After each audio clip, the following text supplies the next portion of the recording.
Jesus, I would say no doubt lived as a person, but to the extent of what he did, I'm not sure. If he comes walking into where I work, shows me the signs of the stigmata and tells me he's the Son of God, I might start believing. I don't believe in God, first of all. Maybe because I grew up in like an age of science. I have a lot of different thoughts and theories on Jesus, but I don't think coming back from the dead is really possible.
I just thought the idea of an all-powerful, all-loving creator of the universe was just an absurd idea on the surface of it. It wasn't even worth my time to check out. As far as Jesus was concerned, I thought that if he existed, and I wasn't sure whether or not he ever did, he was probably a nice guy, he was probably an excellent teacher, but he certainly wasn't the Messiah, and he certainly wasn't the Son of God.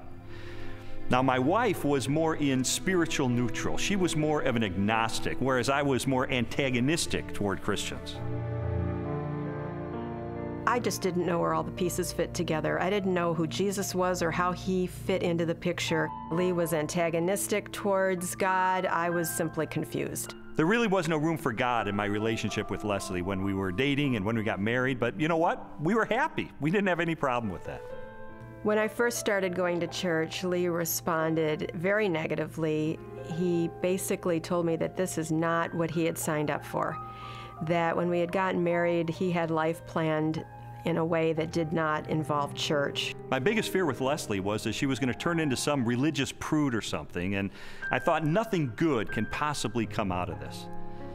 But even though I had all these negative ideas of things that were going to happen, in the ensuing months I began to see positive changes in her character and in her values and the way she related to me and the children. And it was winsome and it was attractive. And so when she invited me to go to church with her on January the 20th of 1980, I thought, you know what, I'm going to go. Get her out of this cult, you know, that she's gotten involved in.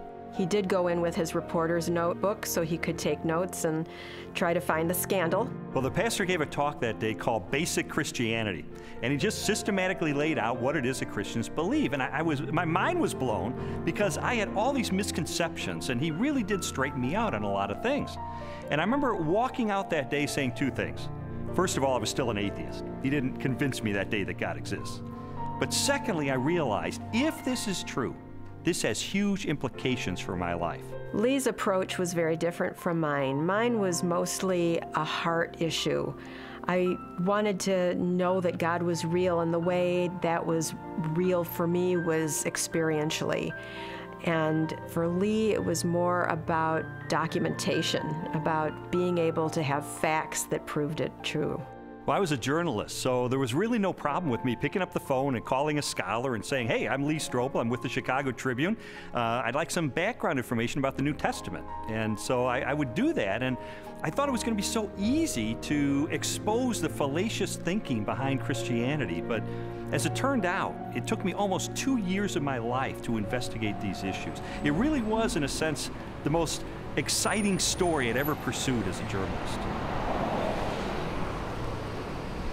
I think, unfortunately, because the documents, the New Testament and specifically, were written so far after Jesus' death, that it's really hard to say. I don't know of myself that it was real. I was not there, but people were there at that time. So their account of things that happened back 2,000 years ago has been passed down.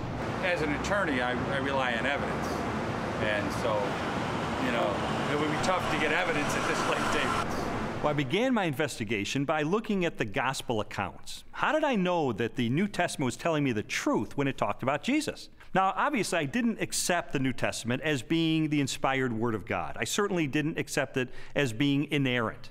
But what I had to accept it as being, which it undeniably is a set of ancient historical documents. And I knew that historians had criteria that they could apply to determine whether or not these documents are trustworthy. So those are the kind of people who I pursued. I went after the heavy hitters. I went after the expert witnesses who could help me sort through these issues.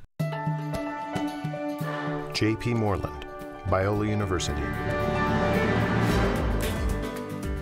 Mark Strauss, Bethel Seminary. Craig Blomberg, Denver Seminary.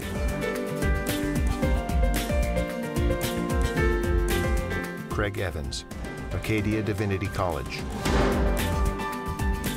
N.T. Wright, Bishop of Durham, United Kingdom. Over the last 250 years, it's been common coin in Western culture that, oh, you can't believe what's said in the Gospels. You know, it's even made into musicals. The things that you're liable to read in the Bible, they ain't necessarily so. And that skepticism has wormed its way into much modern culture, and indeed into many Christian circles, many church circles, where they'll say, well, Matthew probably made this bit up, or Luke just added this bit on the end of the parable, or whatever it is. I and others have spent some of the best years of our lives researching what was actually going on in Palestine in the first third of the 1st century AD, and trying to get inside the minds of 1st century Jews, 1st century Romans, different Jewish parties and movements, etc., etc. And the more that I have tried to do that, the more I've found that what you find in Matthew, Mark, Luke, and John comes up in 3 dimensions and says, my goodness, this actually belongs. It makes sense. It fits. It gives us very vivid portraits of who these people were and what they were doing. The New Testament Gospels are biographies of Jesus. While the authors do not identify themselves in the text, from very early in the Christian era, the Gospels have been attributed to Matthew, a disciple or follower of Jesus; Mark, a colleague of Peter, also a disciple; Luke, a historian and confidant of the Apostle Paul; and John, a disciple of Jesus. Both Matthew and John were among the 12, Jesus' closest followers, and constant companions throughout his ministry. They would have personally observed most of the events they described in their Gospels. Mark and Luke were also contemporaries of Jesus and wrote their biographies based upon information provided by many eyewitnesses.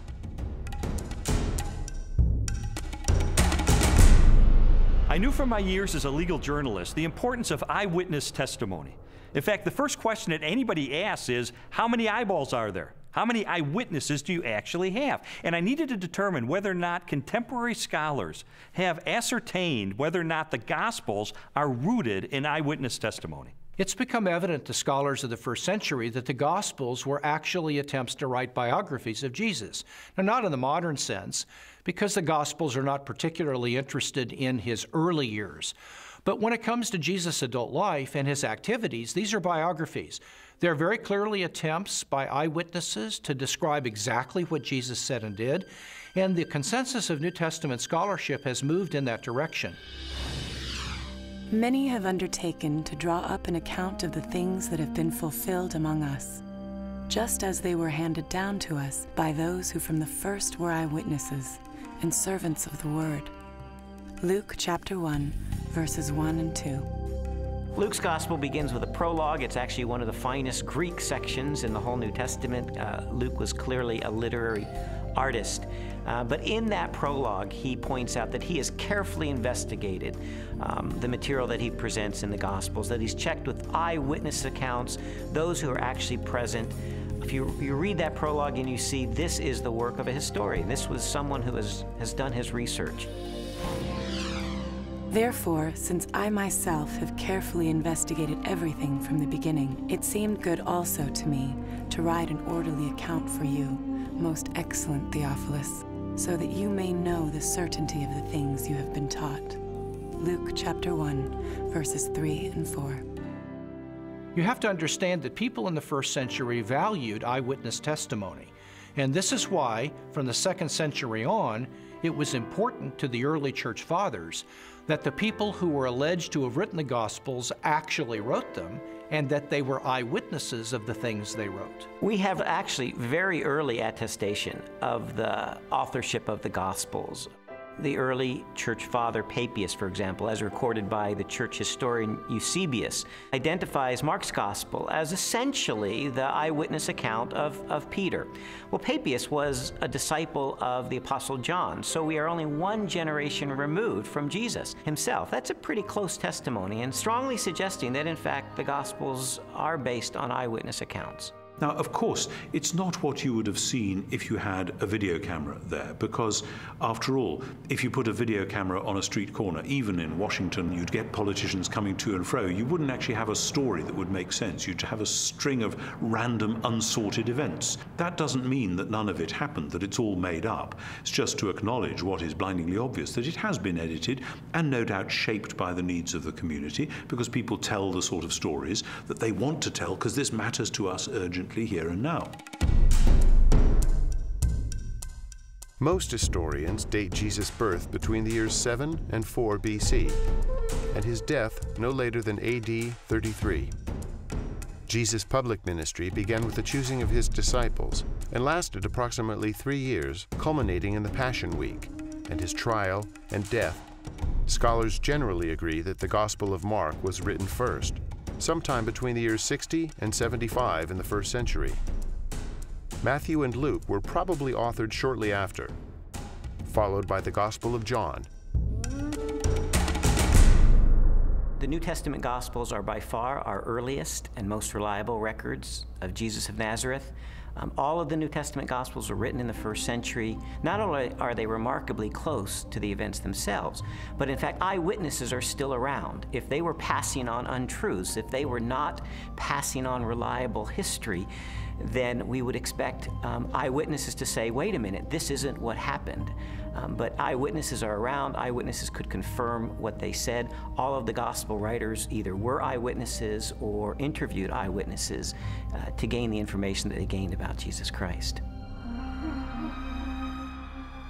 As I scrutinized the gospel accounts even further, I realized that it was important to find out not just whether or not the information was rooted in direct and indirect eyewitness testimony, but I needed to know, was this information reliably preserved during the time period before it was finally written down? We have to put ourselves into the ancient world without modern media, without even a print-based culture in which the only and the standard way of preserving information was through oral tradition, most of which was memorized. Young rabbis were often forbidden to comment on a passage of Scripture until they had memorized it perfectly.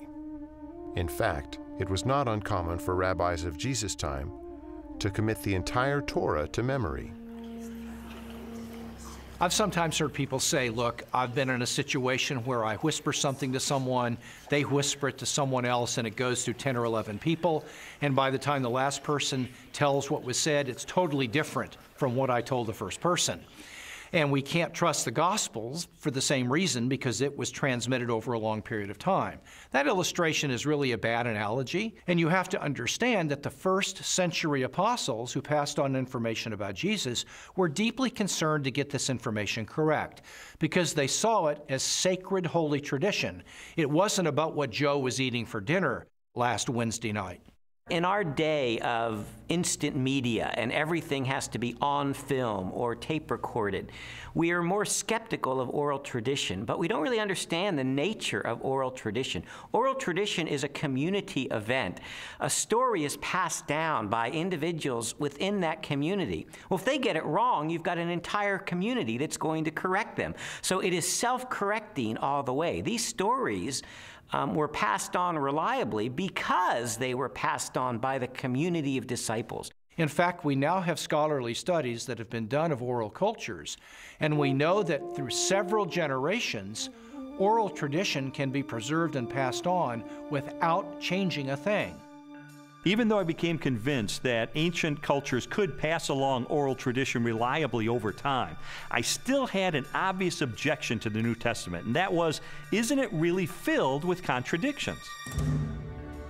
One of the issues people often raise is the question of apparent contradictions between the Synoptic Gospels, where there's a parallel story. For example, Matthew tells the story of 2 blind men being healed, whereas in Mark's account there's only 1 blind man. How can we get this contradiction? The vast majority of these apparent contradictions, however, are quite easily resolved.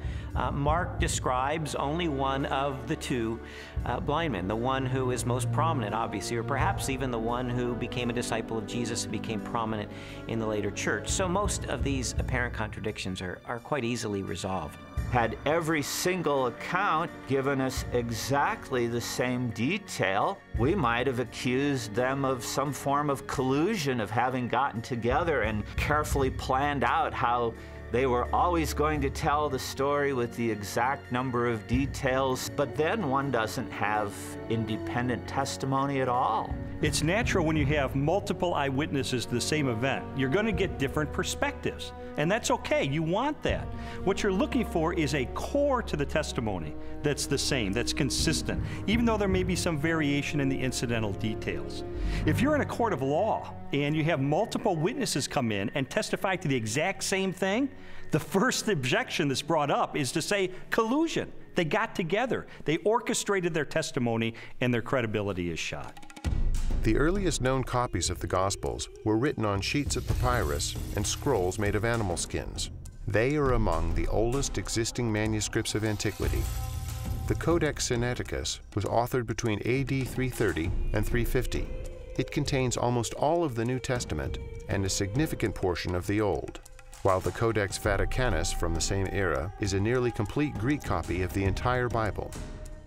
A papyrus fragment from the 18th chapter of John dates to AD 125, less than a single generation after the Gospel was originally written. When I found out that we have no original survivors of the manuscripts of the New Testament, I became very skeptical. Because if all we have are copies of copies of copies of copies of copies, then how do we know that what we possess today bears any resemblance to what the original said? We have better manuscript attestation for the New Testament than any other ancient document. For example, the Bible of the Greeks, Homer's Iliad, is preserved in maybe 600 manuscripts, the oldest of them 1,000 years after the document was actually written. The New Testament, we have something like 5,000 Greek manuscripts. So everyone agrees, whether liberal or conservative, that we have an incredibly reliable New Testament. We have thousands of manuscripts of the New Testament. We also have virtually the entire New Testament preserved in the quotations of the Church Fathers in the first 4 centuries, so that if we had no copies of the New Testament, we could reconstruct the New Testament from quotations from the early Church Fathers. Following the pattern of my investigation, my next step was to determine whether or not there was any evidence outside the New Testament that corroborates what the New Testament tells us. Jesus, of course, wasn't the emperor of the Roman Empire. He wasn't some autocrat that had conquered half of the world, but he did leave an impact in his own environment and created a movement that grew from there. And there is a remarkable amount of documents and corroboration. Josephus refers to him. The Roman historian Tacitus refers to him. Suetonius, the political writer, refers to him. Critics refer to him. And so it's like a stone thrown into a pond. The ripples go out and everywhere are felt. It's a very impressive record taken as a whole. In AD 93, the Jewish historian Josephus published his work, Antiquities of the Jews. Scholars generally agree that the following text accurately records Josephus' record of Jesus. Now there was about this time Jesus, a wise man, for he was a doer of wonderful works, a teacher of such men as received the truth with pleasure. He drew over to him both many of the Jews and many of the Gentiles. When Pilate, at the suggestion of the principal men amongst us, had condemned him to the cross, Those that loved him first did not forsake him. And the tribe of Christians, so named for him, are not extinct to this day. In a court of law, the rebuttal case is an opportunity for the other side to present their evidence. Well, in recent years, there's been a proliferation of books and articles about the so-called Gnostic Gospels.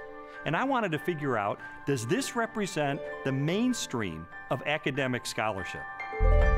The Gnostic Gospels are a collection of religious writings from the 2nd and 3rd centuries. They blend the teachings of Jesus with a variety of ancient philosophical beliefs. According to the tenets of Gnosticism, the universe was the creation of a flawed and wicked God. Therefore, all matter was evil. Salvation from this world could only be attained through secret knowledge about the spiritual nature of man. There's been a lot of talk about the Gnostic Gospels, the Gospel of Mary Magdalene, the Gospel of Philip, the Gospel of Thomas. These documents are almost universally recognized to be much later than the New Testament Gospels and not to record historically reliable material related to Jesus. Well, the New Testament Gospels give us a portrait of an early 1st century Palestinian Jesus of Nazareth. The Gospels from the 2nd century, which are mostly Gnostic Gospels, such as the Gospel of Judas, or the Gospel of Thomas, or the Gospel of Philip, or the Gospel of Mary, they give us a very different Jesus. Now, you can pick and choose if you want. You can say, well, I like the 2nd century Gnostic Jesus better. Others might want the early 1st century Palestinian Jesus. But if you're going to be a scholar about it, and you're going to talk about, well, which Gospels really do give us earlier traditions that more reliably reflect the actual historical Jesus, you got to go with the New Testament Gospels every time. There's a view among some that there were all of these different competing views of Jesus Christ, and that the one that won out became the orthodox perspective of Christ reflected in the Gospels. All the evidence runs contrary to that. Jesus was a 1st century Jewish teacher who revealed and demonstrated himself to be the Messiah. That's the presentation we get in Matthew, Mark, Luke, and John, the New Testament Gospels. These later Gospels, these Gnostic Gospels, present a very different Jesus, almost a Greek philosopher, an esoteric Gnostic Jesus. It's clearly not the authentic historical Jesus. What I've come to discover is that the Gospels in the New Testament, Matthew, Mark, Luke, and John, are our best sources for Jesus. And I've also found that they are reliable, and that from these sources we can form a picture that I believe is very accurate, that tells us about Jesus, what he taught, how he was perceived by his contemporaries, and what his life was really all about. Everything from Jesus' parables, to his healings, to his controversies, to his warnings, and all of that, the reason they were telling this stuff is that not just it was good advice for them in their own day, but that it actually mattered, that it actually happened. And if it hadn't happened, you're into a totally different worldview, a worldview which is about ideas, which is about self-realization, hugely popular in our culture just now, discovering who I really am. You know, for goodness sake, Jesus didn't come to help me discover who I really am. He came to tell me who he knew I really was and to do something about it. And that's much better news. After a while, as the evidence would accumulate more and more, it was like there were these scales and they began to tip increasingly. And I began to go from a hard-hearted, cynical atheist to someone who was still skeptical, but who was more open-minded, maybe more of a spiritual seeker, someone who was willing to follow the evidence wherever it took me.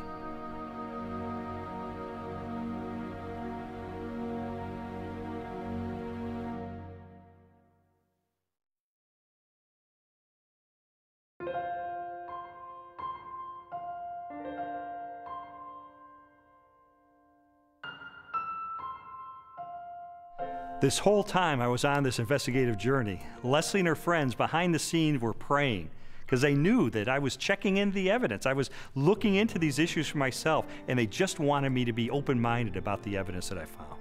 I was feeling like my whole world was opening up into something new and way more exciting and fulfilling than what we had been on. And it was that frustration of trying to help him to recognize that that was the case. Well, Leslie tried several things during this period to try to spur me on in my investigation. It didn't help very much. For instance, she would leave Bible tracts around the house, or she would take a Christian book and highlight certain passages and leave it open on a coffee table, things like that. And it really didn't help, but I told her it was not helping, and she understood that. But I think sort of the whole time she was holding her breath, because this was not a very smooth investigation. He would take 2 steps forward, 3 steps back. Sometimes it looked like he was really getting it, and other times he would just turn into an angry, frustrated person again. And so it was a very frustrating time for both of us. I believe Jesus was a real person. I believe he did live. I guess there are some exaggerations in the Bible, I'd have to say. I don't believe we'll ever know if Jesus was really what everyone thinks he is. I think it's a lot of folklore. I think it's a lot of historical misrepresentations. I think it's a lot of wishful thinking.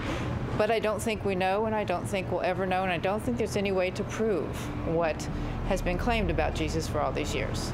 The biographies of Jesus in the New Testament gave me a lot of information about him. But Christians were saying that he is the Son of God. That's a huge step to take to believe that.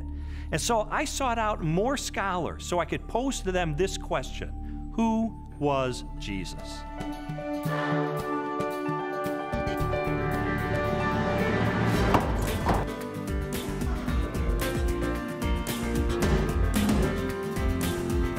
Michael Rydelnik, Moody Bible Institute.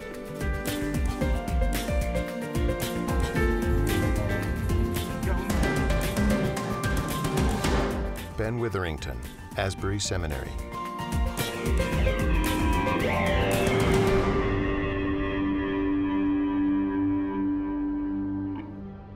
Now, this is one of the things I love about Jesus, and it says something to us. His identity is complex. He can't be pigeonholed. He fits no one formula. There's a lot of aspects to who he is. But always, he presents himself as a challenge to the status quo, to preconditioned thinking about what Son of God, what Messiah must be. He's carving out his own niche. He's doing his own thing like a great and creative artist. He is not simply replicating anything from the past. He is taking bits and pieces of prophecies and ideas and wisdom literature and law and you name it, and he's made a whole new gumbo. And he's serving it up, and people don't know what to think. He goes in a synagogue and says some of this stuff, and they go, wow, a new teaching, and with authority. Shazam! Amazingly, people say, you know, no one teaches like him because he spoke with his own authority. Our sages, our rabbis, always taught that you have to teach in the name of someone else. You know, Rabbi so-and-so says in the name of Rabbi so-and-so. That's the way rabbis were taught to teach. Yeshua came and said, you've heard it said, but not what my rabbi taught me, but I say unto you. And he would clarify, even overrule in some ways, the Old Testament law. Well, this law was given by God himself, for Jesus to say, I am the authoritative interpreter of the law. I am the one who has come to fulfill the law. That's an extraordinary claim, a claim to essentially the authority of God. The Spirit of the Sovereign Lord is on me, because the Lord has anointed me to preach good news to the poor. He has sent me to bind up the brokenhearted, to proclaim freedom to the captives. Isaiah 61:1. It's interesting because when Yeshua went into the synagogue, that was the passage he read. And he says, this day, this verse is fulfilled in your hearing. And basically he's saying, I'm the servant that's described here. I'm the one who fulfills this.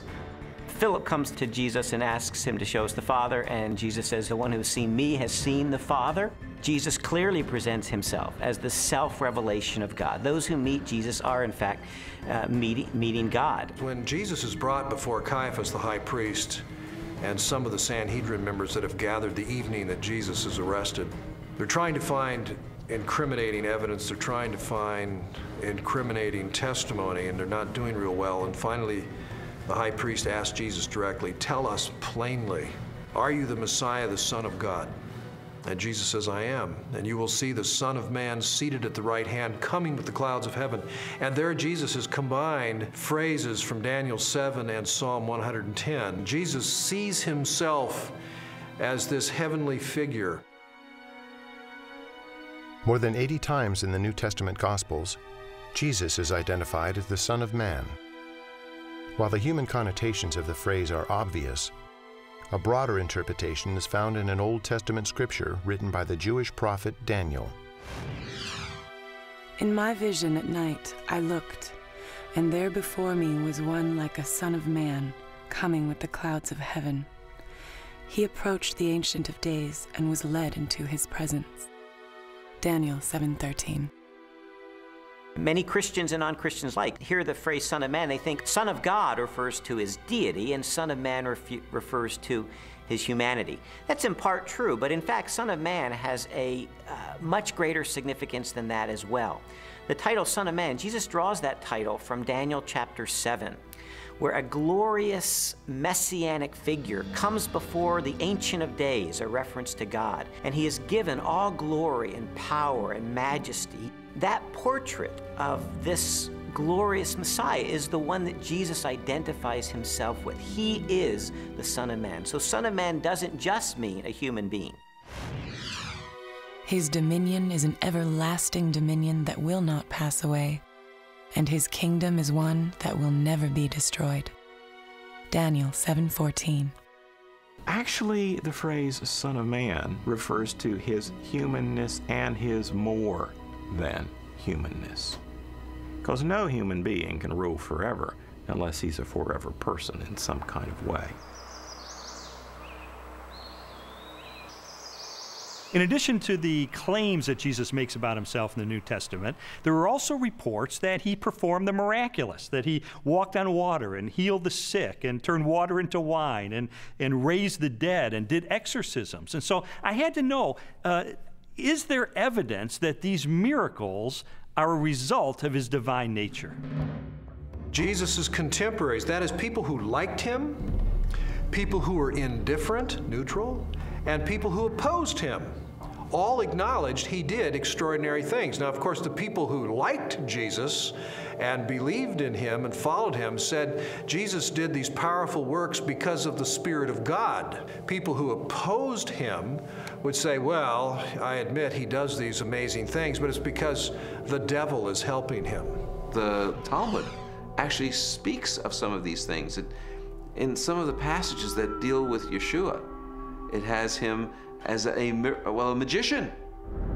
And why do they describe him as a magician? It's not flattering. There's a historical recognition here that when Yeshua came, he did miracles, just as Isaiah 35 indicates in the Messianic age. When the Messiah comes, he'll be able to make the blind see and the lame walk. The New Testament Gospels record at least 40 separate miracles performed by Jesus during the course of his ministry. They include healings, exorcisms, mastery over nature, and even raising of the dead.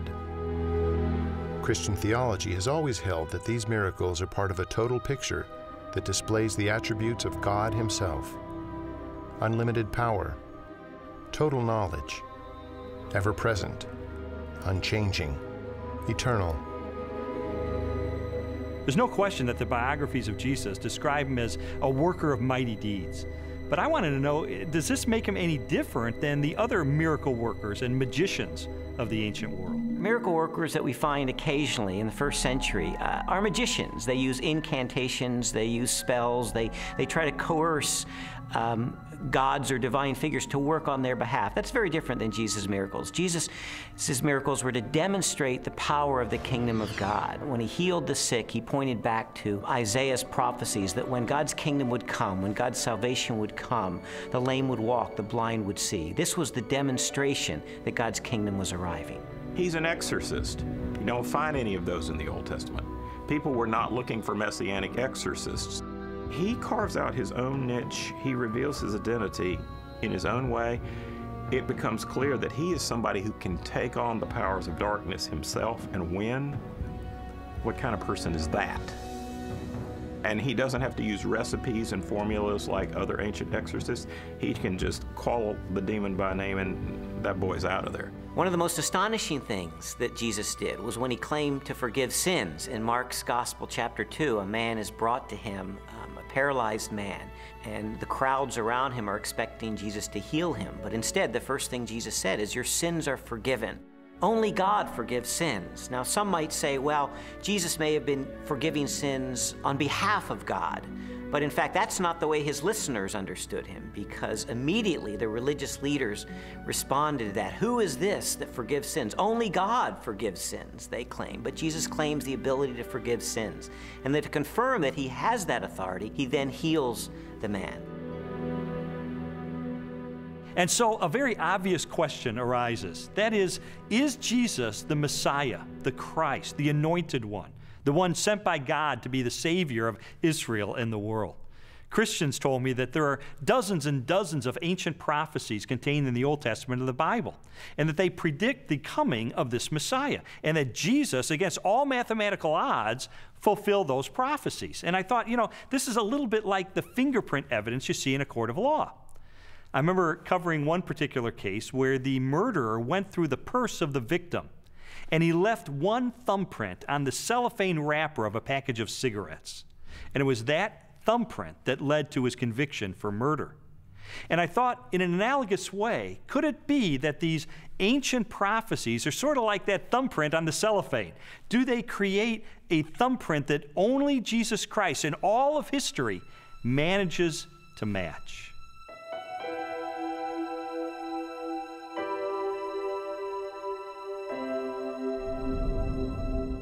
This is Yeshayahu 53:6, or Isaiah 53:6. Kulanu katson ta'inu, ish ladarko paninu, vadonai hifnia bo, et avon kulanu. All of us, like sheep, have gone astray. Each of us has turned to his own way. But the Lord has laid upon him the iniquity of us all. I had a friend who wrote this out on a piece of paper. He typed it up on his computer without any verse notations. And he took it around to everyone in his office. He worked in a big office for a motor vehicle bureau in one of the big states in our country. And he showed it to everyone in the motor vehicle bureau and in the state capitol. And he said, just tell me who this is and where it comes from. And every single person that looked at it, Jew or Gentile alike, it didn't matter. Everyone that looked at it read it, and he said, who is this? They said, oh, it's obviously Jesus of Nazareth. That's who it is. And it's from the New Testament. And then my friend would say, but no, it's not from the New Testament. It's from the Hebrew Bible. It was written 8 centuries before Jesus came. Can you believe this? And he showed it to them from Isaiah. And people really had a hard time, because if you read this passage without any kind of presuppositions or bias, you will read it, and it will be really clear that this is the life of Yeshua. Now, could he have fabricated this, or is this just a big coincidence? In the Old Testament, we really have 2 kinds of prophecies. We have prophecies that are fulfilled uniquely in Christ, and prophecies that are fulfilled typologically in Christ. And I do think we need to distinguish between the two. Those that are fulfilled uniquely in Christ were once and for all fulfilled by Jesus. And those are the ones that we can really point to have apologetic value. That is, to demonstrate that Jesus was the only person who could have possibly fulfilled this. His birth in Bethlehem is one of those prophecies. His role as the suffering servant of Isaiah 53 is one of those prophecies. His entrance into Jerusalem on a donkey from Zechariah chapter 9. These are clear evidence that Jesus is fulfilling the Old Testament. The most amazing part of Isaiah's prophecies is in Isaiah 9, when it speaks about the Son of David coming to be the king, to sit on the throne of David and have an eternal righteous kingdom. And everyone knows it from Handel's Messiah. Unto us a son is born, unto us a child is given. And the idea of this verse is that the Messiah will actually be born, physically born. And then it says, and his name shall be called Wonderful Counselor, Mighty God, Father of Eternity.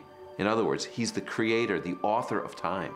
Some skeptics have said that Jesus could have engineered the fulfillment of these prophecies. Of course, Jesus could not have determined where he was going to be born, so to be born in Bethlehem, obviously he could not have engineered that. Also, as the suffering servant, it would have been difficult for him to engineer such a specific fulfillment of Isaiah 53. But on the other hand, the fact that Jesus performed certain actions that in fact fulfilled prophecies only demonstrates that he was indeed the Messiah. Anyone who enters Jerusalem riding on a donkey in obvious fulfillment of Zechariah 9:9 is saying, yes, I am the Messiah. So we certainly have a glimpse in that fulfilled prophecy of the self-consciousness of Jesus, that he truly believed that he was the Messiah. Scholars have determined that Jesus fulfilled at least 4 dozen major prophecies, each written a minimum of 3 centuries before his birth. Their content ranged from specific details about his life to the symbolic implications of his death. Psalm 22 gives a poetic picture by David, written in the first person, of what the Messiah will be like in his suffering. And one of the things he says is that they will pierce my hands and my feet. Now, David wrote before crucifixion was known, probably by about 300 years. So Isaiah 53 says he was pierced through. It gives us the reason for his death. He was pierced through for our iniquities. So there's a purpose. He dies not just because he's a martyr, but because he's a substitution for sin. A college professor of mathematics and science named Dr. Peter Stoner wanted to determine what the odds were that any human being throughout history could fulfill the messianic prophecies. So he had his students come up with very conservative estimates of the likelihood of any human being fulfilling certain of these predictions. And then they just ran the numbers. And what they determined is that the odds of any human being fulfilling 48 of these ancient prophecies would be 1 chance in a trillion.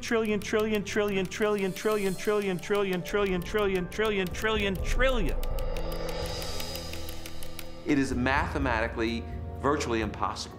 To me, just as significant as all of those unique prophecies that were fulfilled in Christ is the complete drama of the Old Testament. The fact that the Old Testament is the story, the narrative of God's redemptive movement, his movement to deliver and save humanity. And Jesus is the climax of that movement. He is the climax of salvation history, the one who brings it off to fulfillment. You read the Old Testament, it's building, building, building. Jesus arrives on the scene and he is the fulfillment. And he recognizes himself clearly as the climax of God's plan of salvation for all humanity. This whole case was sort of like one of those jigsaw puzzles where you don't know what the ultimate picture is going to be. You just put together the pieces, and as I was putting together all of the evidence, it started to take shape, and I sort of stepped back and I could see that it was a portrait of Jesus Christ.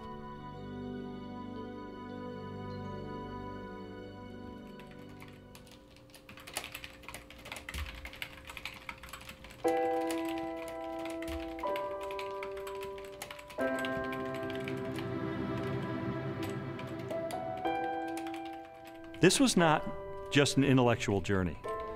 There was a very real emotional component to this, because I would find things along the way that would challenge me and my worldview on a very deep level. And I would recoil from it, and I wouldn't want to believe it. And I mean, there were so many reasons why I didn't want there to be a God, because I did not want to be held accountable for my life. I didn't know at the time why Lee was so angry. I thought it was just being stubborn. He says, after coming through it, that it was conviction. It seemed that the more Leslie's values were changing and her character was being transformed and the way she related to me and the children was changing, it would highlight the contrast with my life. I was feeling fearful and angry as well that he was being affected by it in the way that he was. I mean, the truth is, I felt like I was losing Leslie. She was being pulled away from me into this Christian subculture. I didn't fit in there. I'm the atheist. I'm the skeptic. And yet I felt like she was being pulled away, and I loved her. I didn't want to lose her. And it got to the point where I was so angry over the whole thing. One day I just reared back and I kicked a hole in our living room wall, just out of rage over the situation. It was a very ugly scene right in front of Leslie, right in front of our little girl. They were crying, and I didn't want to lose her.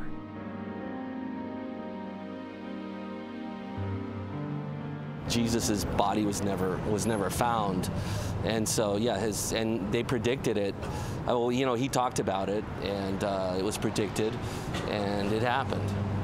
I mean, it's this easy, it's as simple as that. We just tend to complicate it, man. No, not physically, not his physical body. So when they came the following morning and rolled back the great stone in front of the tomb, and he wasn't there, no, it must have been dark in that. I don't know. They must have missed him. No, I don't think physically a physical body can rise. I don't think that he was yanked out of that, or physically walked out and walked down the street and met with him. It just doesn't make any sense to me. For more than a year, I'd investigated the historical record for the reliability of the New Testament. I'd looked at the identity of Jesus. But now it was time to look at the ultimate evidence for who he really was, the purported resurrection of Jesus from the dead. And for that, I went to the best scholars that I could track down.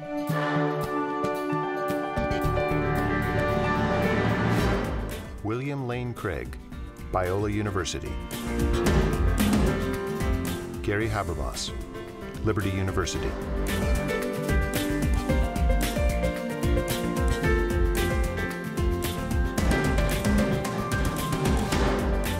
Michael Licona, North American Mission Board.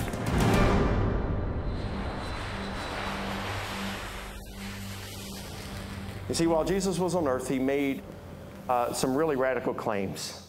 He claimed to be the uniquely divine servant of God, and he claimed that the only way that we could get to God would be through him. Now, I submit to you that if one of your professors made some claims like that, you would think that he or she was a few French fries short of a Happy Meal. Those are some really audacious claims. Well, a lot of Jesus critics responded to him the same way that you or I would respond to someone making those claims today. Oh yeah, pal? You really think that's who you are? Well, tell you what, why don't you show it to us? Why don't you give us a sign? Show us a miracle or something. And Jesus said, well, I'll give you one miracle, one sign, my resurrection from the dead. The resurrection of Jesus really is the pivotal event of history. Anybody can claim to be the Son of God, as Jesus clearly did. The question is, can you back it up? What evidence is there to support your claim? What credentials do you have? And if Jesus really did return from the dead, that's excellent evidence that he is who he claimed to be, the one and only Son of God. To weigh the validity of Jesus' resurrection, we must first consider his death. Many skeptics have proposed that Jesus merely fainted on the cross, or was drugged, and later escaped as part of a conspiracy. By contrast, the four gospel narratives collectively describe the events of his public beating, death by crucifixion, and burial. Pilate had Jesus flogged and handed him over to be crucified. Mark 15:15. Chances of surviving crucifixion were extremely bleak. Crucifixion and the tortures that normally preceded it was the worst way to die in antiquity. A person was scourged to the point usually that their intestines, arteries, and veins were laid bare. And then after that, a person was dragged out where they were impaled to a cross or a tree and then left hanging there in excruciating pain. In fact, the word excruciating comes from the Latin, out of the cross. Jesus was being tried and executed as a rebel leader. Now, in the Roman army, if you were responsible for looking after one prisoner of war, even if he was a rather insignificant prisoner of war, if you let him get away, your life would be forfeit in place of his, and life was very cheap. If you were looking after the execution of a rebel leader and you let him get away, you're in deep trouble. You're not going back home to your wife and kids. No way, game over. The Romans were very, very good at killing people. They specialized in it. They prided themselves on it. Perhaps the most definitive statement of Jesus' death at the hands of the Romans is recorded in the Gospel of John. One of the soldiers pierced Jesus' side with a spear, bringing a sudden flow of blood and water. John 19:34. Medical experts have concluded that this account from John, an eyewitness of the crucifixion, is evidence that as he suffocated on the cross, Jesus' heart had ruptured. There came a rich man from Arimathea named Joseph. Joseph took the body, wrapped it in a clean linen cloth, and placed it in his own new tomb that he had cut out of the rock. Matthew 27, 57 through 60. All four Gospels tell us that Jesus was buried in the tomb of Joseph of Arimathea. That's a remarkable statement, and certainly a historical statement. The evidence for that is, first of all, Joseph of Arimathea is identified as a member of the council, the Sanhedrin, that condemned Jesus. The presence of Joseph of Arimathea in the empty tomb narrative indicates that this is a historically reliable account of what really happened. His name would have been known to people in those days very much like a United States senator would be known today. It would have been very clear where his tomb was, so that there would have been no question about the location of Jesus' burial. It also, I think, indicates that the burial account of Jesus could not have been made up. It is highly unusual to find that the person who alone has the courage to go to Pilate and give Jesus an honorable burial is not members of his family, faithful disciples who followed him to the end. Instead, it is a member of the Jewish Sanhedrin, the very high court, all of whom, Mark says, had condemned Jesus of Nazareth to the cross. The fact that it is Joseph of Arimathea who is the person responsible for giving Jesus an honorable burial is an awkward and embarrassing fact for the early church, and yet this tradition is faithfully preserved in almost all of the traditions that we have about the burial of Jesus.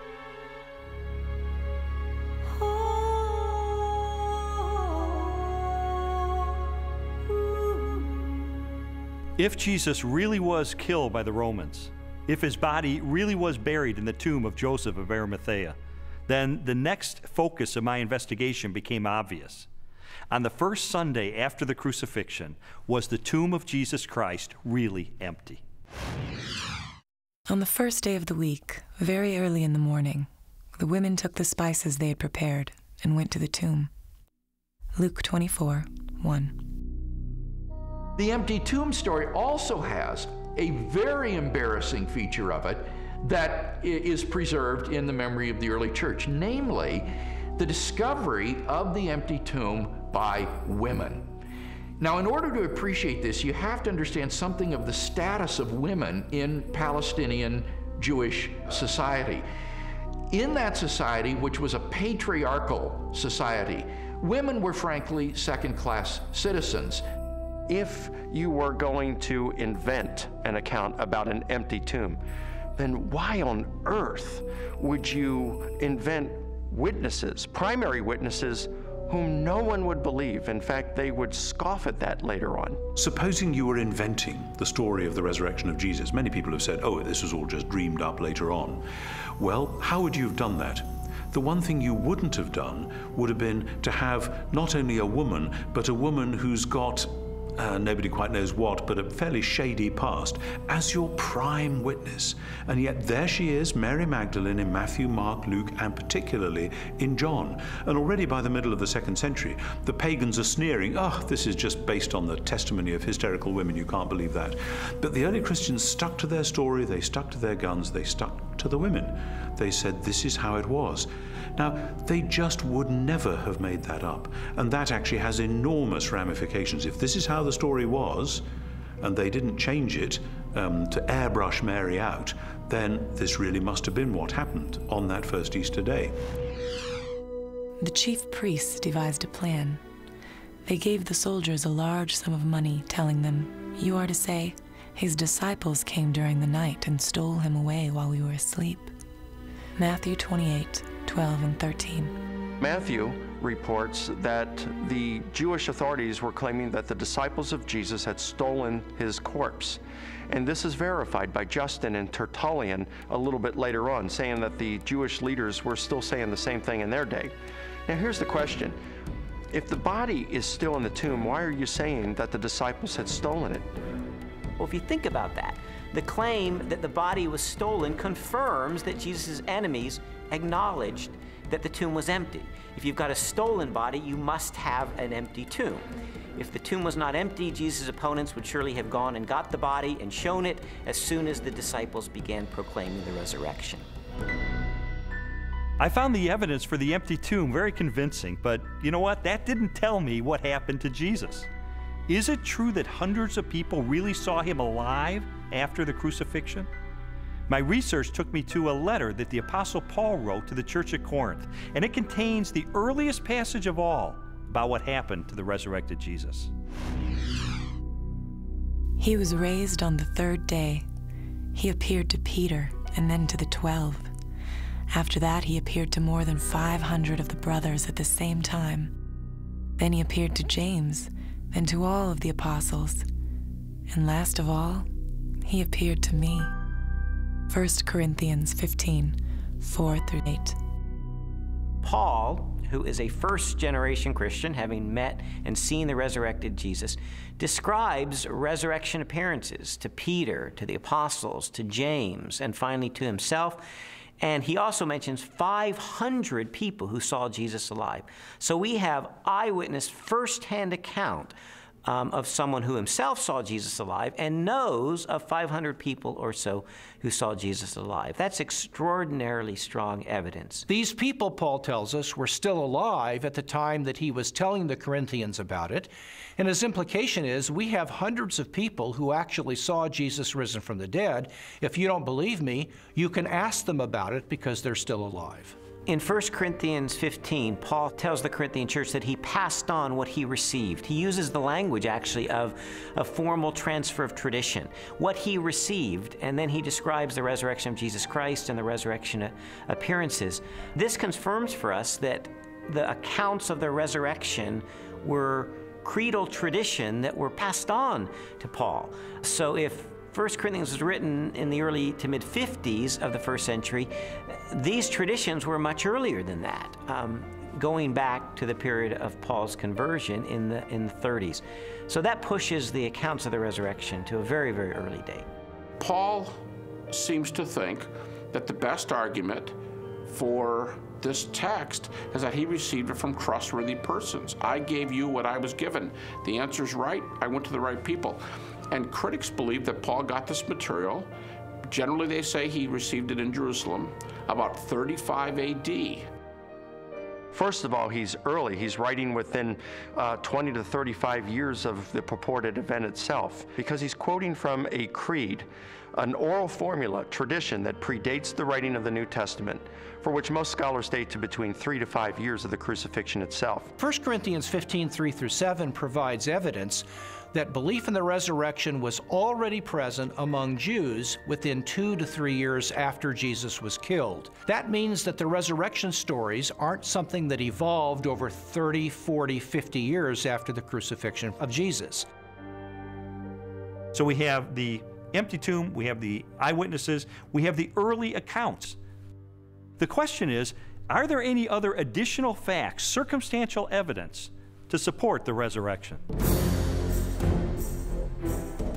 While the Apostle Paul described hundreds of eyewitnesses to the resurrected Jesus, the full impact of the event is perhaps best measured by the subsequent growth of the early Christian church in the face of intense persecution. In the 2nd century, the Roman historian Tacitus wrote, "Nero inflicted the most exquisite tortures on a class hated for their abominations, called Christians by the populace. Christus, from whom the name had its origin, suffered the extreme penalty at the hands of one of our procurators, Pontius Pilate, and a most mischievous superstition, thus checked for the moment, again broke out not only in Judea, but even in Rome." Even the most critical, skeptical scholars recognize that the earliest disciples at least believed that God had raised Jesus from the dead. In fact, they pinned nearly everything on it. Without belief in Jesus' resurrection, the early Christian movement could never have come into being. They recognized in Jesus something special, but they wondered if they were mistaken when he died. They didn't anticipate that. Suffer maybe, but die at the hands of Pontius Pilate, the Roman governor? In fact, even when the first reports of his resurrection reached their ears, they were still doubtful and skeptical.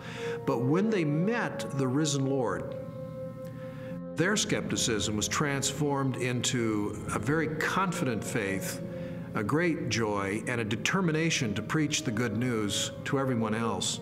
And I think that's the part that's awfully hard to refute, because we have this turnabout, this transformation of a discouraged and bewildered following on the basis of the good news. Somehow you have to explain the explosion from scared followers who run away to let's worship him, let's sing to him, let's pray to him.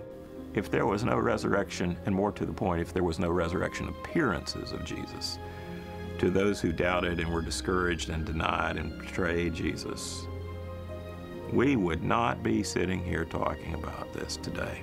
Other messianic figures had risen in the past, had claimed to be somebody, and had been suppressed and killed by the Romans.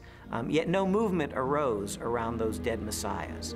But these disciples of Jesus were willing to go to the ends of the earth proclaiming the gospel message. Were willing to suffer and die for that. The transformation from a bunch of defeated cowards to boldly, fearlessly proclaiming the gospel, even to the point of death, to me confirms that something happened on that first Easter morning. I have worked much harder, been in prison more frequently, been flogged more severely, and been exposed to death again and again. 2 Corinthians 11:23. After Jesus' crucifixion, the disciples lived lives of hardship for 20, 30, 40 years, suffered greatly in their ministries, and eventually suffered martyrdom and execution without recanting for their belief that they had seen Jesus risen from the dead. I mean, what were they gaining? Were they becoming rich? They're running around the countryside. They're, in some cases, abandoning their family for periods of time so they can preach. What they got for their efforts is death, in many cases. You also have to remember that the disciples died not just for something they believed was true. They died for something they actually saw with their own eyes. It's much more difficult to explain that away than it is for someone who dies for a belief and they're sincerely wrong. I came across a bit of evidence I really found fascinating. James was a half-brother of Jesus, and he was not a believer in Jesus during Jesus' lifetime, but he later died the death of a martyr as a leader of the local church. In a similar way, Saul of Tarsus was a persecutor of Christians, and yet he later becomes the Apostle Paul, this incredible missionary. So I had to ask myself, what led to this radical transformation of these skeptics? Sometimes people will come to believe something they wish to be true. If you believe hard enough that a person is loving and kind, you can talk yourself into believing that, even though the person is not loving and kind. It's very, very difficult, however, to explain people coming to believe something that they're actually standing against.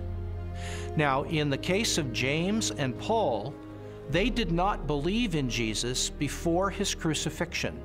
In fact, they thought he was deranged, and they did not accept what he said and what he taught.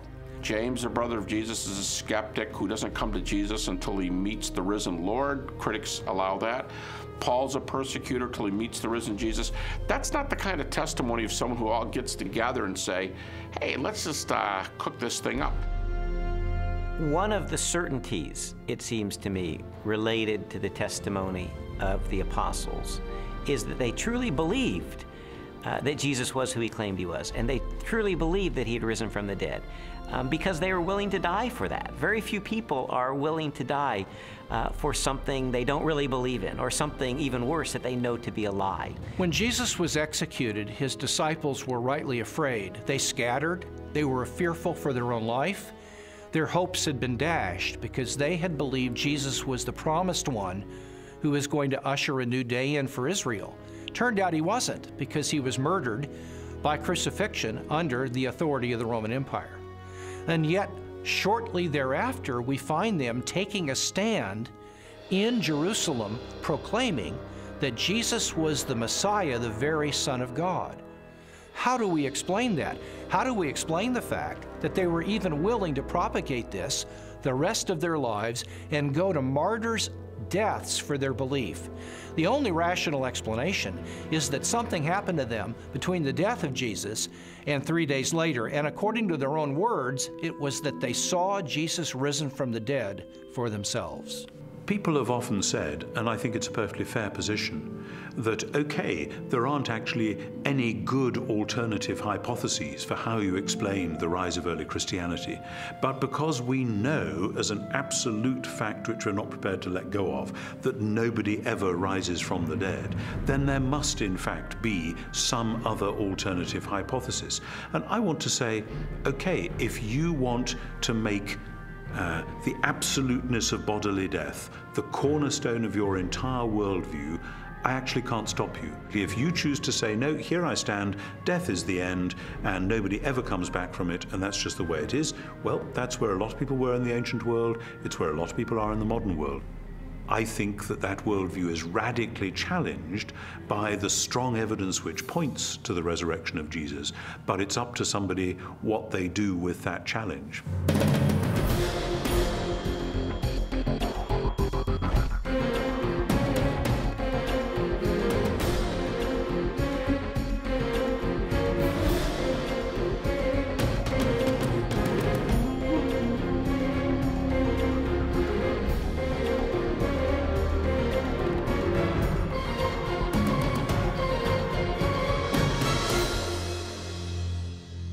The evidence accumulated over time until November the 8th of 1981, which is sort of when I reached a critical mass. I remember going alone in my room, and I took a yellow legal pad and put a line down the middle, and on one side I started to list all of the evidence I had encountered for Jesus Christ being the Son of God, and on the other side all the negative evidence against that. And I wrote and I wrote page after page, and finally I put my pen down and I said, wait a minute. In light of this avalanche of evidence pointing toward the truth of Christianity, it would require more faith for me to maintain my atheism than to become a follower of Jesus Christ. And so that's the moment that I decided, consistent with the evidence, the most logical, the most rational step I could take was a step of faith in the same direction the evidence was pointing, and put my trust in Jesus.